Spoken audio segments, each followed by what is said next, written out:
சமீபத்தில் ஏதோ ஒரு படத்தோட ட்ரெய்லரில் கூட முதலமைச்சர் விஜய் இலவச திட்டங்களை ஒழித்தார்னு ஒரு போஸ்ட் ஒன்று வருது.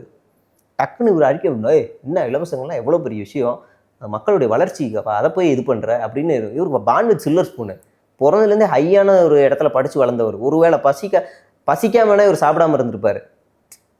இப்போ தான் ஏதோ ஒன்று சாண்ட்விச் சாப்பிட்டேன் அதனால பசிக்காம நான் அப்படி இங்கே தமிழ்நாட்டில் அப்படி இல்லை. எதுவுமே கிடைக்காம பட்னியாக இருக்கான். அப்படியான வழியை இவருக்கெல்லாம் எப்படி புகுட்ட முடியும்? அப்போ இவரை நான் மாற்றுன்னு எப்படி வைப்பேன்? குறைந்தபட்சம் நீ அண்ணா மாதிரி வரணும், கொள்கை எடுத்துருக்க. குறைந்தபட்சம் எம்ஜிஆர் நான் கொள்கை தலைவராக இவர் எதிர ஆச்சரியமாக இருக்குது, அது தனி மாற்று. பெரியார் மாதிரி வரணும், வேலுநாச்சியார் மாதிரி வரணும். வேலுநாச்சியாரோட போர்க்குணம்லாம் இவர் படித்தாரா இல்லை சும்மா எவனா சொன்னானான்னு வச்சானான்னு தெரில.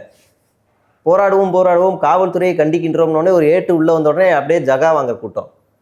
அப்போ இவங்களுக்கெல்லாம் போர்க்குணம்னா என்ன, அரசியல்னா என்ன, எதுவுமே தெரியாமல் நாங்கள் 2.0 3.0ன்னு அடிச்சு விட்டா இதெல்லாம் ஒரு நெரேட்டிவ் தான். மக்கள்கிட்ட போய் நம்ப வைக்கிறதா. நாங்கள் வந்தா ஆஹா அப்படிங்கிறதெல்லாம் சும்மா.